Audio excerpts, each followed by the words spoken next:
আসসালামু আলাইকুম। আবারও নতুন একটা ভিডিওতে আপনাদের সবাইকে স্বাগতম। আশা করছি পুরোটা সময় জুড়ে আমার সাথেই থাকবেন। আল্লাহ তাআলার নির্দেশে মক্কা থেকে মদিনায় হিজরত করেন মহানবী সাল্লাল্লাহু আলাইহি ওয়াসাল্লাম।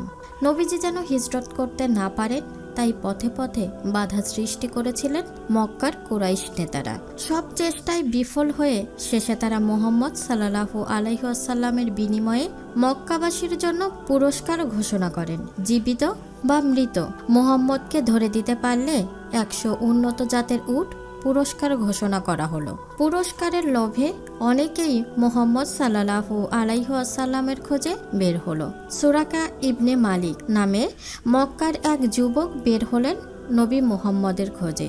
খুঁজতে খুঁজতে তিনি আল্লাহর রাসূল সাল্লাল্লাহু আলাইহি ওয়াসাল্লামকে এক জায়গায় পেয়ে গেলেন। তার পুরস্কার প্রাপ্তিতে তখন আর কোনো বাধা নেই, কিন্তু আল্লাহ এখানেও প্রিয় হাবিব সাল্লাল্লাহু আলাইহি ওয়াসাল্লামকে সাহায্য করলেন।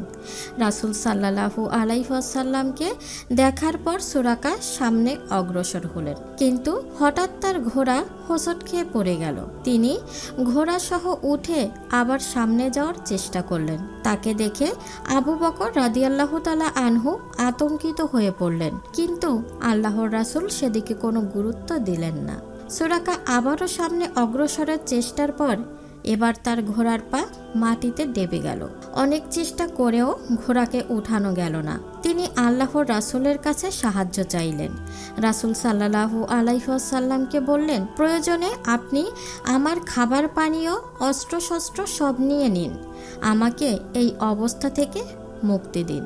মুক্তি পেলে আমি আপনার পেছনে আসা লোকদের অন্য পথে হটিয়ে দেব। রাসূল সাল্লাল্লাহু আলাইহি ওয়াসাল্লাম বললেন, তোমার আসবাবপত্রের কোনো দরকার নেই আমাদের, তুমি শুধু আমাদের পিছু ধাওয়া করা লোকদের অন্য পথে ঘুরিয়ে দেবে। রাসূল সাল্লাল্লাহু আলাইহি ওয়াসাল্লাম তার জন্য দোয়া করলেন, তিনি মুক্তি পেলেন। মুক্তি পেয়ে তিনি রাসূল সাল্লাল্লাহু আলাইহি ওয়াসাল্লামকে বললেন, হে মুহাম্মদ, আমি নিশ্চিতভাবে জানি আপনি মানুষকে যে দিনের আহ্বান করছেন তা একদিন বিজয়ী হবে।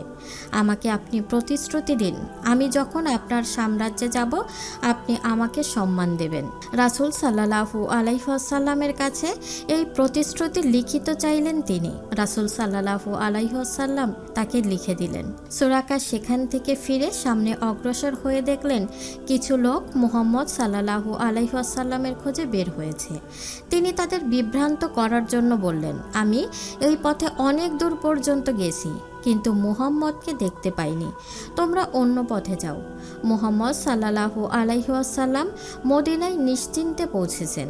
এমন ধারণা হওয়ার পর তিনি ঘটনাটি সবাইকে খুলে বললেন। সুযোগ পেয়েও রাসূল সাল্লাল্লাহু আলাইহি ওয়াসাল্লামকে আটক না করায় আবু জাহেল সুরাকাকে বহিষ্কার করল।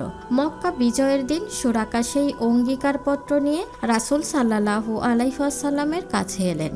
রাসূল সাল্লাল্লাহু আলাইহি ওয়াসাল্লাম তাকে বললেন, তুমি নিরাপদ, আজ প্রতিশ্রুতি পূরণ ও সদ্ব্যবহারের দিন। অতঃপর 100 উটের বিনিময়ে রাসূল সাল্লাল্লাহু আলাইহি ওয়াসাল্লামকে হত্যার সিদ্ধান্ত নেওয়া সুরাকা তার হাতে হাত রেখে ইসলাম গ্রহণ করলেন। নিজ নাম লিখলেন পৃথিবীর শ্রেষ্ঠ মানুষদের কাতারে।